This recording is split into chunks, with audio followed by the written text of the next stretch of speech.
Hello বন্ধুরা, recording mode ট্রাভেলে আরও একটা নতুন ট্যুর প্ল্যান আর বাজেট নিয়ে হাজির হয়ে গেছি আমি প্রদীপ্ত। জানি এই বর্ষার মরশুমে সমতলে এরকম প্যাচ প্যাচে ঘাম, মাঝে মাঝে একটু বৃষ্টি, তোমরাও তাতে নিশ্চয়ই ক্লান্ত। মাঝে মাঝে দু এক পশলা হচ্ছে আর খালি মনটা বলছে এই বর্ষায় একটু দূরে কোথাও পালাতে পারলে ভালো হতো। কিন্তু পালাবে কোথায়?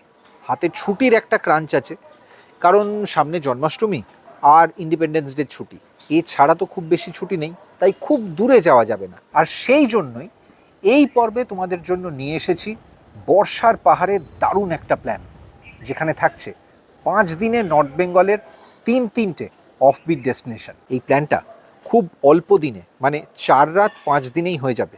আর এই প্ল্যানে থাকছে তোমাদের সবার ফেভারিট নর্থ বেঙ্গল, তাও আবার বর্ষায়। কীভাবে যাবে, কোথায় কোথায় থাকতে পারো, সব বলবো। সঙ্গে থাকবে তিনটে একদম নতুন নর্থ বেঙ্গলের অফবিট হোমস্টের খোঁজ আর একদম অপরিচিত গ্রাম।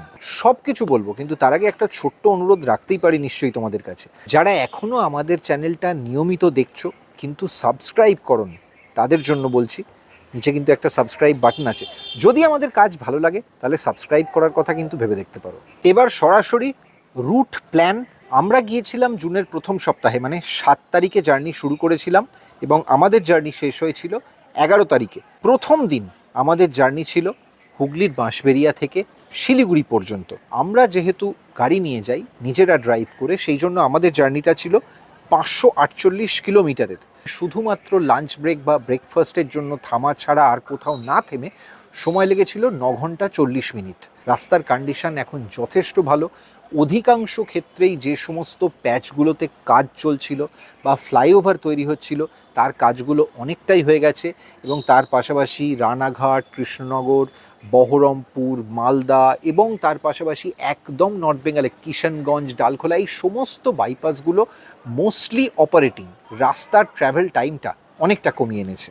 দ্বিতীয় দিন আমরা গিয়েছিলাম একদম অপরিচিত অফবিট একটা গ্রামে শিলিগুড়ি থেকে।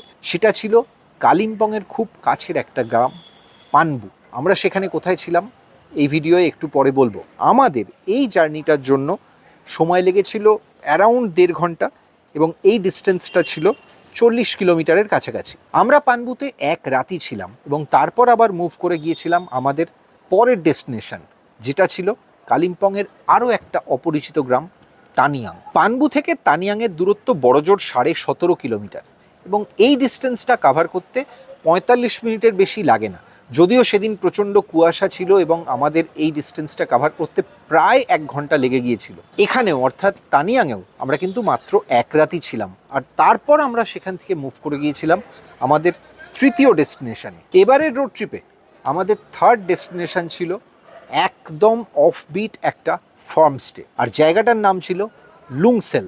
তোমরা কিভাবে এখানে পৌঁছবে সব কিছু ডিটেলে বলবো, এবং তার পাশাপাশি এই প্রত্যেকটা জায়গার প্রত্যেকটা হোমস্টে নিয়ে আমাদের আলাদা ভিডিও এসছে।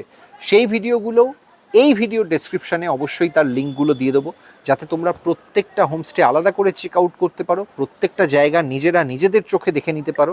আমরা কালিম্পং থেকে লাভা ঝান্ডির যে রাস্তাটা হয় সেই রুটটা ধরে শেষ পর্যন্ত পৌঁছে গিয়েছিলাম লুংসেলে। প্রায় জার্নিটা ছিল 43 কিলোমিটারের কাছাকাছি, আর এই জার্নিটায় এমনি সময় লাগে 1 ঘন্টা 47 মিনিট মতো। কিন্তু আমাদের সেদিন যেহেতু আমরা থামতে থামতে বা শ্যুট করতে করতে গেছি এবং প্রচণ্ড বর্ষার মধ্যে আমরা ট্রাভেল করছিলাম, সেই জন্য আমাদের সময় লেগেছিল প্রায় 2 ঘন্টা। লুংসেল থেকে ফেরার রুটটা অর্থাৎ পঞ্চম দিন আমাদের ট্র্যাভেলটা ছিল 630 কিলোমিটারের এবং সময় লেগেছিল অ্যারাউন্ড 12 ঘন্টার কাছাকাছি। যদিও এই সময়টা গুগল ম্যাপে অনেক সময় বেশি দেখায়, কিন্তু এই জার্নিটা অসাধারণ লেগেছিল, বিশ্বাস করো। প্রথমে পাহাড় থেকে একদম সবুজ ঘেরা রাস্তা ধরে আমরা নেমে এসেছিলাম ডুয়ার্স, তারপর সেখান থেকে মহানন্দা পর্যন্ত একটা অসাধারণ ড্রাইভ, পুরো হাইওয়ে, এবং বাকিটা তো চেনা রুট। সুতরাং এই 5 দিনের রোড ট্রিপ আমাদের এই ছিল ফিক্সচার। বাকি ডিটেলসগুলো অবশ্যই তোমাদের বলছি ভিডিওর পরের পার্টে। আমরা কোন সময় গেছি সেটা তো তোমাদের বললাম, কিন্তু তোমরা এই জায়গাগুলোয় আর কোন কোন সময় যেতে পারো, অর্থাৎ যদি বর্ষায় পাহাড়ে না গিয়ে অন্য কোনো মরশুমে পাহাড়ের মজা নিতে চাও তাহলে কোন কোন সময় যেতে পারবে। অবশ্যই এই জায়গাগুলো এমন একটা অল্টিটিউডে এবং উত্তরবঙ্গের এত চমৎকার কানেক্টিভিটি হয়ে গেছে এই মুহূর্তে, যে খুব সহজেই বছরের যে কোনো সময় তোমরা কিন্তু এই জায়গাগুলোয় যেতে পারো।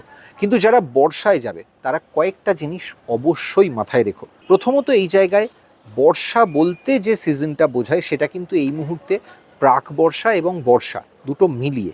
আমরা এই সিজনটাকে দেখেছি জুন থেকে প্রায় সেপ্টেম্বর পর্যন্ত চলে, কারণ এখন বর্ষার ক্যালেন্ডারটা সারা বছর যেভাবে আগুপিছু হয়, এরপর যে সিজনটা আসে অর্থাৎ ফেস্টিভ সিজন, যেটা উৎসবের মরশুম একেবারে দুর্গাপুজোর সময়, সেটা হচ্ছে অক্টোবর থেকে ডিসেম্বর পর্যন্ত। আমরা কিন্তু এই সিজনগুলোকে শুধুমাত্র ক্লাইমেট ওয়াইজ নয়, একদম যেরকম ট্যারিফ থাকে, যে সময় যেরকম ভাড়া থাকে সেইটা অনুযায়ী ভাগ করার চেষ্টা করেছি। অক্টোবর থেকেই কিন্তু ট্যারিফটা পাল্টে যায়, কারণ ফেস্টিভ সিজনের যে ট্যারিফটা সেটা চালু হয়ে যায়। তারপরে নভেম্বরে দিওয়ালি, কালী পুজো এগুলো থাকে, ডিসেম্বরে ক্রিসমাস পর্যন্ত এবং ইয়ার এন্ড পর্যন্ত প্রায় ওই ফেস্টিভ ক্রাউডের মারাত্মক ভিড় থাকে, এবং সেই জন্য এইটা কিন্তু একটা পিক সিজন। এরপর চলে আসে শীতকাল বা উইন্টার।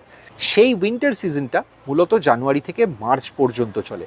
তবে এখানে তোমাদের বলে রাখবো, যদি ঠান্ডা তোমরা সহ্য করতে পারো তাহলে এই মরশুমটায় অর্থাৎ জানুয়ারি থেকে মার্চের মধ্যে গেলে একটা জিনিস কিন্তু প্রায় নিশ্চিত করা যায়, সেটা হচ্ছে দুর্ধর্ষ মাউন্টেন পিক, মানে কাঞ্চনজঙ্ঘা, স্লিপিং বুদ্ধা, এগুলো দেখার চান্স অনেক বেশি বেড়ে যায়। এগুলো যে 100% নিশ্চিত হয় সেটা কেউই কখনো বলতে পারে না, কারণ প্রকৃতির খেয়াল, মেঘ, রোদ্দুর, ভিজিবিলিটি, অনেকগুলো ফ্যাক্টর থাকে। কিন্তু এই সময়টা অর্থাৎ জানুয়ারি থেকে মার্চের সময়টা এই ভিজিবিলিটিটা অনেকটাই বেটার থাকে। ঠিক যেমন বর্ষার পর যে সময়টা থাকে সেই সময়ও কিন্তু পিক দেখার চান্স বা কাঞ্চনজঙ্ঘা দেখার চান্স অনেকটাই বেড়ে যায়। এছাড়া আরেকটা সিজন থাকে, সেটা হচ্ছে সামার সিজন, গরমকাল, যেটা কিন্তু এপ্রিল আর মে মাসে। এই সময়টাও কিন্তু অনেকে ফ্যামিলি নিয়ে নর্থ বেঙ্গল ট্রাভেল করেন, এবং সেই কারণের জন্য এই সময়তেও কিন্তু হোটেল, রিসর্ট বা হোমস্টের ট্যারিফগুলো ওঠানামা করে। এই ফ্যাক্টরগুলো মাথায় রেখে তোমরা প্ল্যান করতে পারো। তবে যেটা বারবার বলেছি, আমরা যেরকম বর্ষার পাহাড় দেখতে গিয়েছিলাম, সবুজের মায়া, অসাধারণ সমস্ত মেঘেদের চলাচল, দুর্দান্ত সমস্ত টাইম ল্যাপস, যদি সেই ফ্লেভারটা পেতে চাও পাহাড় থেকে, নর্থ বেঙ্গল থেকে, তাহলে কিন্তু এই যে সামনের মাসগুলো অর্থাৎ জুলাই থেকে অগস্ট, অগস্ট থেকে সেপ্টেম্বর, এই মরশুমের মধ্যে অবশ্যই ট্রাই করে দেখতে পারো এই ডেস্টিনেশনগুলো। নর্থ বেঙ্গল যাওয়াটা এখন অনেক সহজ হয়ে গেছে, এবং সেই জার্নির মোডগুলো নিয়ে আমি আর নতুন করে বিস্তারিত কিছু বলছি না। অবশ্যই তোমরা যারা ট্রেনে প্রেফার করো তারা হাওড়া বা শিয়ালদা থেকে খুব সহজেই পৌঁছে যেতে পারো এনজেপি, এবং সেক্ষেত্রেও এখন প্রচুর অপশান, কাঞ্চনকন্যা আছে, আরও অন্যান্য ট্রেন আছে, এবং তার পাশাপাশি সবথেকে নতুন অ্যাডিশন তো অবশ্যই বন্দে ভারত। সুতরাং এইগুলো তোমরা ডেফিনেটলি দেখে নিতে পারো তোমাদের সুযোগ অনুযায়ী, সুবিধে অনুযায়ী কোন সময় তোমরা ট্রাভেল করতে চাও, তো সেই অনুযায়ী, এবং তোমরা কোন ক্লাসে ট্রাভেল করবে, স্লিপারে, এসিতে, এসির কোন ক্যাটাগরিতে ট্রাভেল করবে, সেই অনুযায়ী তোমাদের কিন্তু এই ট্যারিফগুলো ওঠানামা করবে, যার জন্য আমি কোনো নির্দিষ্ট ট্যারিফের কথা এক্ষেত্রে বলছি না। যদি তোমরা ট্রেন ছাড়া বাসে যেতে চাও তাহলে ধর্মতলা থেকে এই ধরনের আজকাল প্রচুর চমৎকার এসি ভলভো বাসের অপশান আছে, যেগুলো দূরপাল্লায় এবং খুব দ্রুত গতিতে ট্রাভেল করে। ওভারনাইট খুব সহজেই তোমরা এই বাস ধরেও শিলিগুড়ি পৌঁছে যেতে পারবে। ভাড়া নিচে ডেসক্রিপশানে দিয়ে দিলাম, যে কটা অ্যাভেলেবেল পেলাম সেগুলো। তোমরা শিলিগুড়ি পৌঁছে যাওয়ার পর যখন এই ডেস্টিনেশনগুলোয় পাহাড়ে উঠবে, তখন তোমাদের হাতে কিন্তু দুটো বা তিনটে অপশন থাকে। প্রথম অপশনটা থাকে তোমরা বাস নিতে পারো, যে সমস্ত জায়গাতে বাস রুট আছে বা অ্যাভেলেবল শুধুমাত্র সেগুলোর ক্ষেত্রে। এক্ষেত্রে শিলিগুড়ি থেকে বাসের অনেক অপশন, নর্থ বেঙ্গল ট্রান্সপোর্টেশনের বেশ কিছু বিকল্প রয়েছে কিছু রুটে, কিন্তু অনেকগুলো রুটেই তোমরা কিন্তু সেই অপশনটা পাবে না, এবং সেক্ষেত্রে তোমাদের কিন্তু নির্ভর করতে হবে শেয়ার গাড়ি বা ভাড়া গাড়ির ওপর। যদি তোমরা ভাড়া গাড়িতে ট্রাভেল করো তাহলে একটা জিনিস মাথায় রেখো, উত্তরবঙ্গের কোথাও এই মুহূর্তে ন্যূনতম গাড়ির রেট কিন্তু 3,500 টাকার নিচে নয়, তার ওপরেই হবে। 4,000 হতে পারে, 4,500ও হতে পারে, ডিপেন্ডিং অন কোন ডেস্টিনেশনে, কতটা রিমোট জায়গায় তোমরা যাচ্ছ, এবং সেখানে সারাদিন কত ভাড়ার গাড়ি যাতায়াত করে সেটাও একটা ফ্যাক্টর হিসেবে নির্ভর করে। তো সেই টাকাটা তোমরা কিন্তু সেই অনুযায়ী হিসেব করে নিতে পারো। এবং মাথায় রেখো, আমি যে হিসেবটা বলছি এটা কিন্তু ড্রাই গাড়ির, অর্থাৎ পেট্রোল ভরানোর খরচটা সেটা কিন্তু তোমাদের জন্য আলাদা। এবার চলে আসি শেয়ার গাড়ির খরচায়। শেয়ার গাড়ি তোমরা প্রমিনেন্ট লোকেশানগুলোয় অবশ্যই পাবে। বিভিন্ন ডেস্টিনেশনে শিলিগুড়ি থেকে শেয়ার গাড়ি নিয়মিত ছাড়ে প্রত্যেক দিন। তার টাইমিংগুলো তোমাদের একটু আগে থেকে জেনে রাখতে হবে, যেটা আমরা যতটা সম্ভব এই ভিডিওতে তোমাদের দেওয়ার চেষ্টা করেছি। এই ভিডিও ছাড়া তোমরা যদি আরও বিস্তারিতভাবে কিভাবে কোন ডেস্টিনেশনে শেয়ার গাড়িতে পৌঁছতে হবে এবং তার ভাড়া কত সেই ব্রেকআপগুলো জানতে চাও, তাহলে প্রত্যেকটা ভিডিওর লিঙ্ক আমি এই ভিডিওর সঙ্গে দিয়ে দেবো, অবশ্যই সেগুলো দেখে নিতে পারো। এবার চলে আসি আমাদের মোড অফ ট্রাভেলে, অর্থাৎ আমরা যে কোনো সময় তোমরা জানো নিজেদের গাড়িতে নিজেরা ড্রাইভ করে ট্রাভেল করি, অর্থাৎ আমরা রোড ট্রিপ করি। এবং সেই রোড ট্রিপ করলে কিন্তু অনেক বেনিফিট থাকে। যেমন আমরা নিজেরা ট্রাভেল করি বলে এক্সট্রা ড্রাইভারের কোনো খরচা থাকে না। খরচ বলতে রোড ট্রিপের শুধুমাত্র থাকে পেট্রোলের খরচটা এবং তার পাশাপাশি ফাস্ট্যাগের খরচটা। সব খরচগুলো ডিটেলে বলবো, কিন্তু তার আগে জানিয়ে রাখি আমাদের এবারের রোড ট্রিপটায় সব মিলিয়ে গাড়ি ট্রাভেল করেছিল প্রায় 1300 কিলোমিটার। এবং আমরা এই 1300 কিলোমিটারের যে যাতায়াত মিলিয়ে রোড ট্রিপ, তাতে সমতলে বা হাইওয়েতে যখন গাড়ি চালিয়েছি তখন আমাদের জিমনিতে কোনো সময় আমরা 15.2 কিলোমিটার পার লিটার প্রায় এরকম মাইলেজও পেয়েছি একটা বিস্তারিত অংশ জুড়ে। আবার যখন আমরা পাহাড়ে গাড়ি চালিয়েছি আঁকা বাঁকা রাস্তায়, এবং বুঝতেই পারছো চড়াই উতরাই রাস্তায় যে কোনো গাড়ির মাইলেজ অনেকটা নেমে আসে, জিমনির ক্ষেত্রে সেই মাইলেজটা আমরা পেয়েছিলাম কম বেশি 12.5 কিলোমিটার। সুতরাং তারই একটা অ্যাভারেজ করে আমরা কিন্তু তোমাদের একটা আইডিয়া দেওয়ার চেষ্টা করছি। বাকিটা অনেকটাই নির্ভর করে তোমরা কোন গাড়িতে ট্রাভেল করছো, কী রকম রাস্তায় ট্রাভেল করছো, কোন সময়ে ট্রাভেল করছো, এবং অবশ্যই যিনি ড্রাইভ করছেন তার নিজের ড্রাইভিং হ্যাবিটটা কীরকম, সেই সমস্ত ফ্যাক্টরের ওপর এই খরচাগুলো একটু ওঠানামা করে। আমাদের এবারের ট্যুরে মোটামুটি প্রত্যেক কিলোমিটার কস্ট এসছিল 9 টাকা। এবার চলে আসি ট্যারিফের প্রসঙ্গে। প্রথম রাত শিলিগুড়িতে ছিলাম, তারপরের রাত আমরা ছিলাম পানবুতে মঞ্জুশ্রী রিট্রিটে, এরপর আমরা তানিয়াংয়ে ছিলাম বিশ্বরূপ হোমস্টেতে, এবং সব শেষে লুংসেলে আমরা ছিলাম লুংসেল ফার্মস্টেতে। শিলিগুড়িতে একেবারে রাজ্য সরকারের রাজ্য পর্যটনের নিজস্ব প্রপার্টি হচ্ছে WBTDCL মৈনাক ট্যুরিজম প্রপার্টি। সেখানেই কিন্তু প্রচুর রুম অ্যাভেলেবেল, 2 রকমের রুমের ক্যাটাগরি আছে।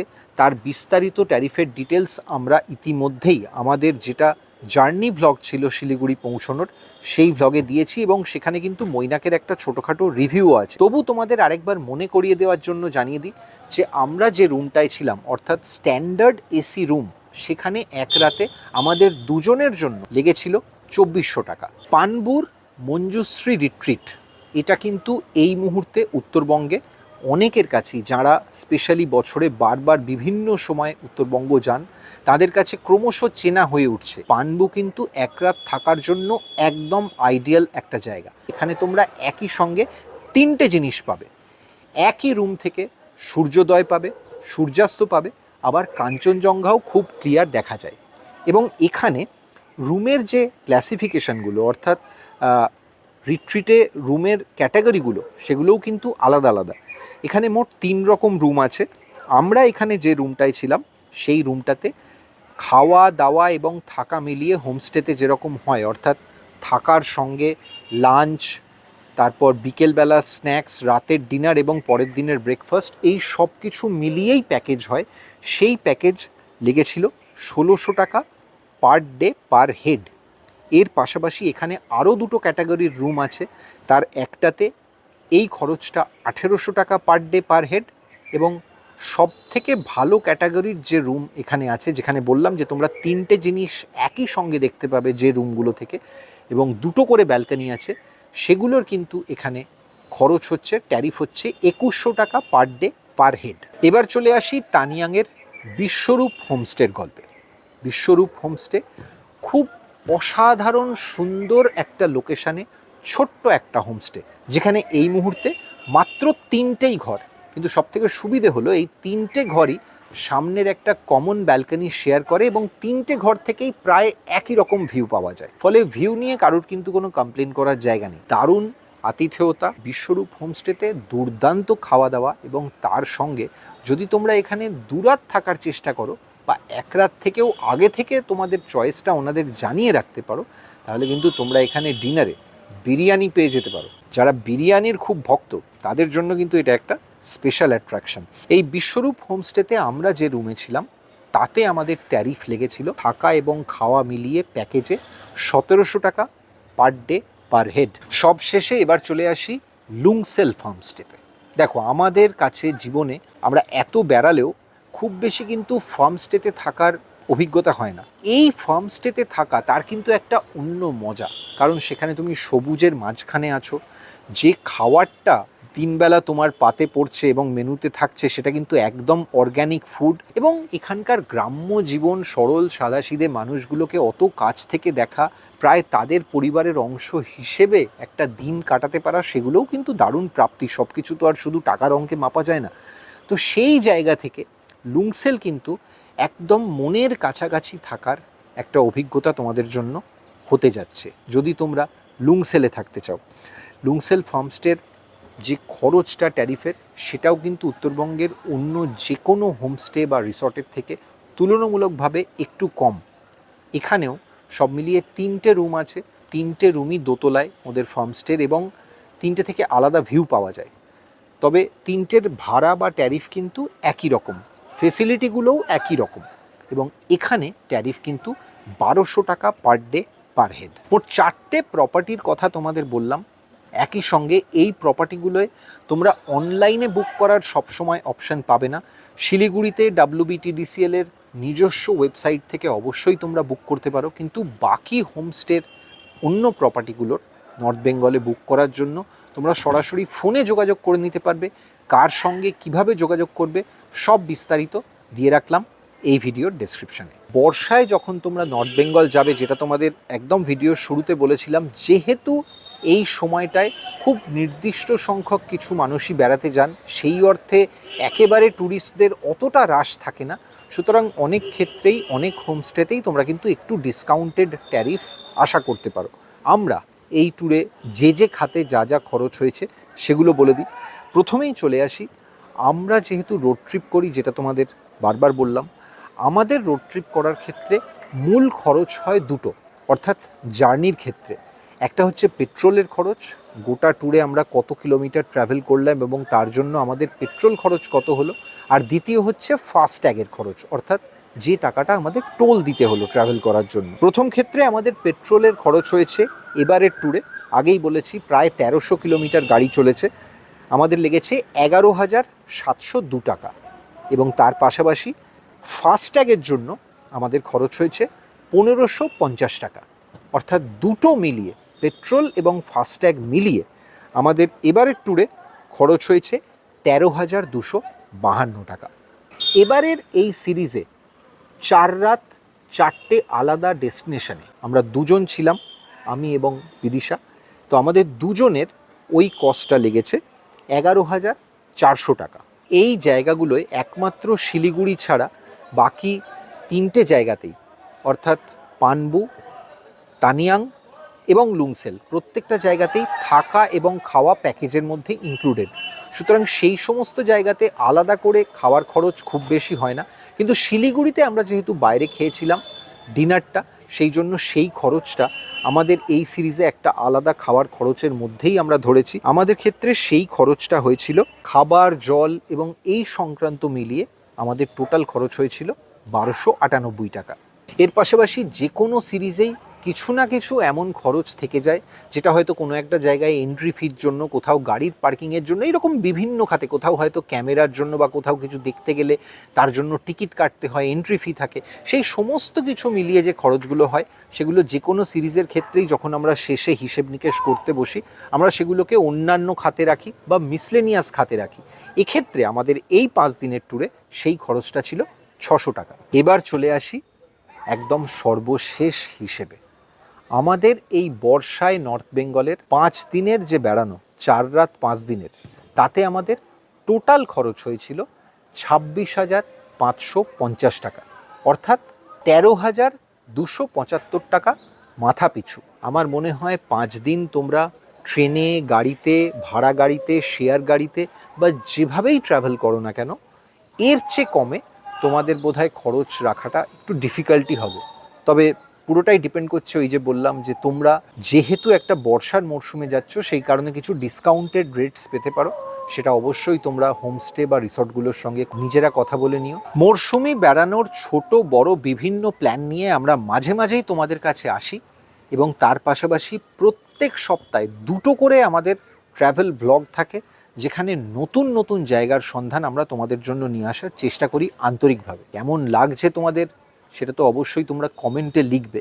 এর পাশাপাশি এই পর্বে তোমাদের যদি কোনো ইনফরমেশান মনে হয় মিসিং রয়ে গেল বা অন্য কোনো ইনফরমেশান আরও ডিটেলে তোমরা জানতে চাও, তাহলে এই যে নাম্বারটা দেখতে পাচ্ছ এখানে ফোন করো। অবশ্যই আমাদের সঙ্গে তোমরা কথা বলতে পারো, হোয়াটসঅ্যাপও করতে পারো। সব শেষে সেই কথাটা আরও একবার মনে করিয়ে দিই, যে কথাটা প্রত্যেকটা ব্লগের শেষে মনে করাতেই হয়। যদি এখনও আমাদের কন্টেন্ট দেখছো, ভালো লাগছে এবং এই ভিডিওটা এখনও পর্যন্ত দেখছো মানে ভালো লাগছে, তাহলে একটু কষ্ট করে চ্যানেলে নতুন হলে নিচের যে সাবস্ক্রাইব বাটনটা আছে সেটাই ক্লিক করে চ্যানেলটা সাবস্ক্রাইব করে দিও। আমাদের যে কোনো ভিডিও আমরা আপলোড করা মাত্রই যাতে তুমি নোটিফিকেশান পাও, সেটা নিশ্চিত করার জন্য অল নোটিফিকেশান অন রাখতে কিন্তু ভুলো না। আমরা কিন্তু এখন ইউটিউবের পাশাপাশি ফেসবুক, ইনস্টাগ্রাম, সেখানেও আমাদের কন্টেন্ট নিয়ে নিয়মিত আসি। সুতরাং ওই কন্টেন্টগুলো দেখার জন্য রেকর্ডিং মোডকে লাইক ফলো করে নিও ফেসবুকে, ইনস্টাগ্রামে। যারা তোমরা এইরকম কাছে দূরে বেড়াতে ভালোবাসো এবং বেড়ানো মানেই বেড়ানোর প্রচুর গল্প, সেই গল্পগুলো যদি আমাদেরই মতো আরও অন্যান্য বেড়াতে ভালোবাসা বন্ধুদের সঙ্গে শেয়ার করতে চাও, তাহলে আমাদের Facebook group recording mode travelogue, ওটাও চেক আউট করতে ভুলো না। আজ অনেক গল্প হলো বেড়ানো নিয়ে, এরপর আবার কোনো নতুন বেড়ানো নিয়ে খুব তাড়াতাড়ি ফিরবো পরের পর্বে। টাটা, সবাই ভালো থেকো।